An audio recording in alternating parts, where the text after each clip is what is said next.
Добро пожаловать на мой канал! В этом видео я расскажу, как превратить ваш компьютер в оркестр, где скачать, как установить и как использовать бесплатные плагины виртуальных музыкальных инструментов, а также на примере нескольких базовых, таких как фортепиано, барабанная установка и скрипка, подробно покажу весь процесс создания довольно простой музыкальной композиции с нуля.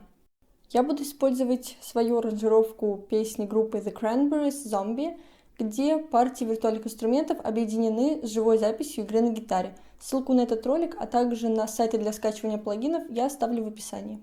На сегодняшний день в музыкальной индустрии существует 4 основных формата плагинов. Ключевое различие заключается в том, с каким именно из форматов работает ваша программа для записи музыки. Предлагаемые мной вести плагины могут быть использованы почти во всех известных секвенсорах. Примеры популярных программ будут перечислены на экране. Я пользуюсь бесплатным секвенсором Cakewalk. Это замечательная программа, предоставляющая широкие возможности для музыкального творчества. В ней уже имеется несколько встроенных плагинов, однако качество их звука довольно низкое, так что для создания полноценной аранжировки лучше воспользоваться другими вариантами. Перед началом работы нужно настроить программу. Справа в верхней части окна Preferences указаны папки, в которых хранятся плагины. Их можно добавить и убрать вручную. Иногда их создают инсталляторы плагинов. Существует два способа установки плагинов. Первый – с помощью программы-инсталлятора, например, файла формата .exe. Второй – путем помещения файла плагина DLL и папки с сэмплами, если они есть, в одну из папок, указанных в окне Preferences. Итак, рассмотрим 3 качественных бесплатных плагина, которые могут стать хорошей базой для музыкального творчества, в особенности для начинающих пользователей подобных программ. Первый плагин – барабанная установка MT Power Drum Kit. Второй плагин – фортепиано Keyzone Classic. Третий плагин – оркестровые, преимущественно струнные инструменты Sonatina Orchestra. После установки плагинов открываем Cakewalk и убеждаемся, что программа находит их. Итак, у нас есть базовый набор виртуальных инструментов для музыкального творчества. В моей аранжировке за мелодию отвечает фортепиано, так что начнем с него и далее будем постепенно слоями накладывать остальные части. Создаем новый пустой проект.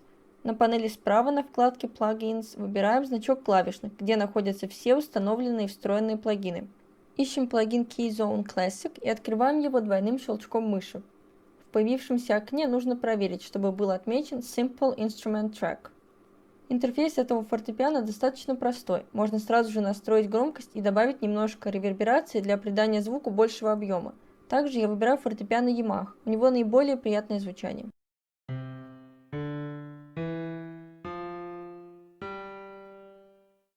Далее открываем окно Piano Roll, в котором можно прописывать партии любых инструментов. Рабочее поле разделено на доли и такты. Их размер можно настроить кнопками панели управления.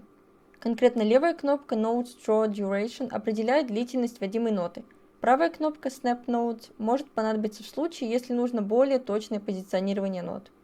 Также на панели управления есть модуль воспроизведения. С помощью него удобно перемещаться по треку. Еще одна важная маленькая деталь, необходимая для работы – кнопки для включения и отключения звука конкретного трека. Для ввода нот используем инструмент Smart. Также нужно активировать модуль Snap, чтобы ноты при введении вручную попадали четко на нужные границы долей. Ввод ноты осуществляется двойным щелчком левой кнопки мыши в нужной позиции на Piano Roll.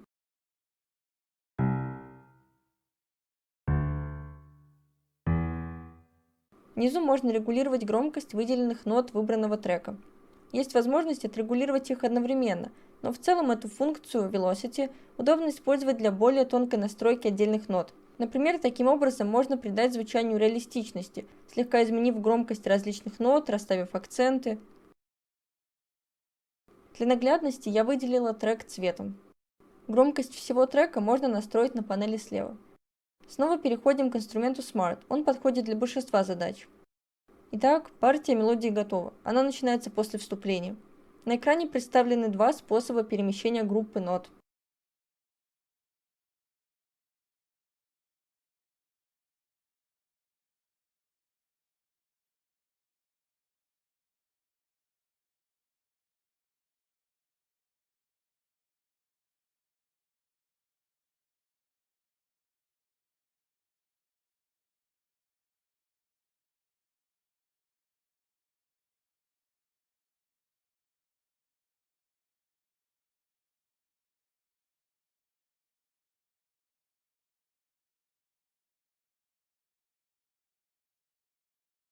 Далее я открываю плагин MT Power Drum Kit и выстраиваю партию ударных. От нее будет зависеть выбор гитарного аккомпанемента, так как гитара также займет ритм-секцию. Кстати, когда вы открываете проект в Cakewalk заново, нужно каждый раз активировать этот плагин, нажимая на значок инструмента на панели трека и Skip.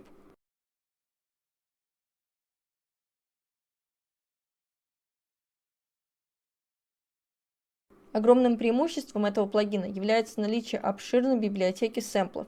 Они находятся на вкладке Grooves, из которых очень легко создать полноценный, довольно интересный и разноплановый ритм. Мне очень нравится возможность подобрать необходимую партию от начала и до конца для конкретной песни. В левом окне расположены ритмы длиной в 3 такта, а в правом ритм для сбивки, то есть перехода. В строке в нижней части можно скомбинировать сэмплы и перетащить их в нужную точку трека. В данном случае при подборе барабанов я в целом ориентировалась на оригинал песни, ее акустическую версию, но на этом этапе я просто продемонстрирую пример ритм партии и использования сэмплов.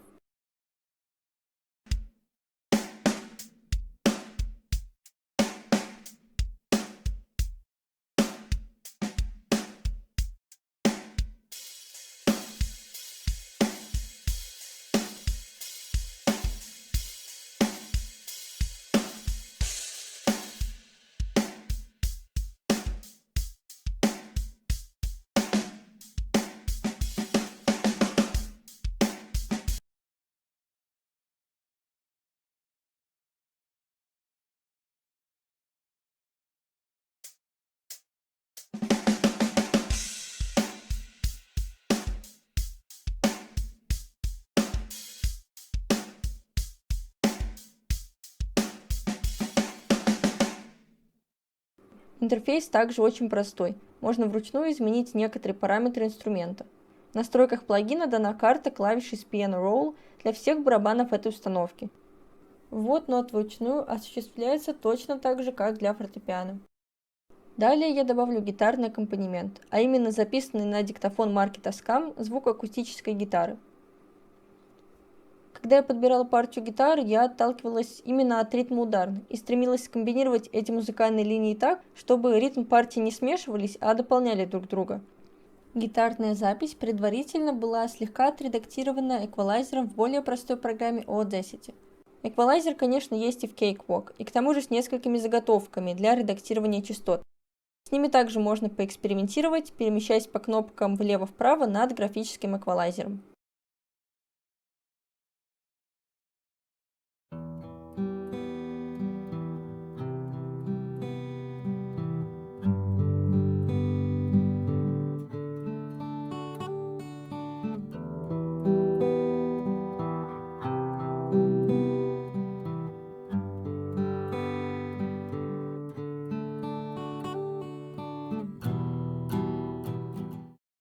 Теперь пара слов об аудиоэффектах.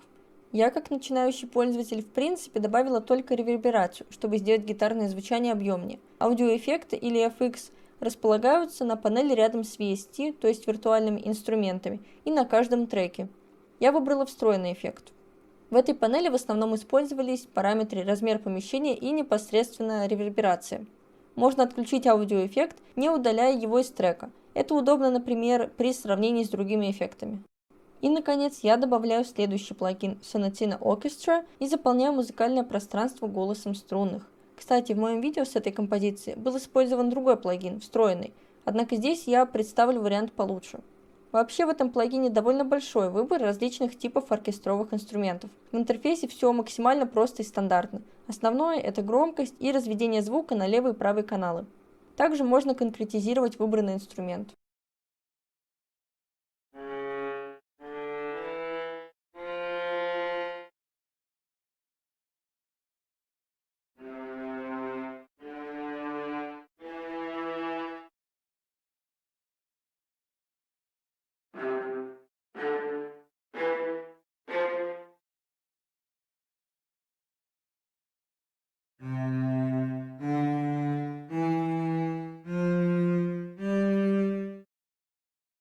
Итак, все треки индивидуально отредактированы. Композиция на финальной стадии – микширование и мастеринг. Здесь мы переходим к чрезвычайно важному моменту, в котором я опять же просто ориентировалась на свой слух и знание того, что каждый инструмент или секция инструментов должны занимать свою нишу в плане частот, громкости звучания и пространственного расположения.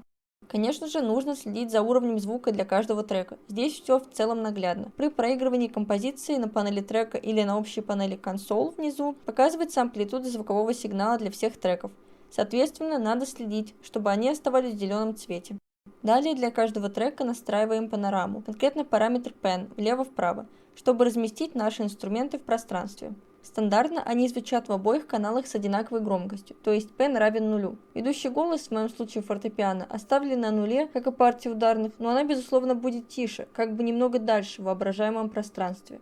У меня получилось довольно много дорожек, так как, например, в случае с гитарной нарезкой я местами просто продублировала музыкальные фразы для создания более интенсивного звучания в композиционно ярких моментах. Теперь, когда минимальное микширование завершено, нужно сделать адекватную громкость всего музыкального произведения. Итак, простая оркестровка готова. Можно прослушать результат, чтобы закрепить понимание общей картины работы программы в целом и ее модулей.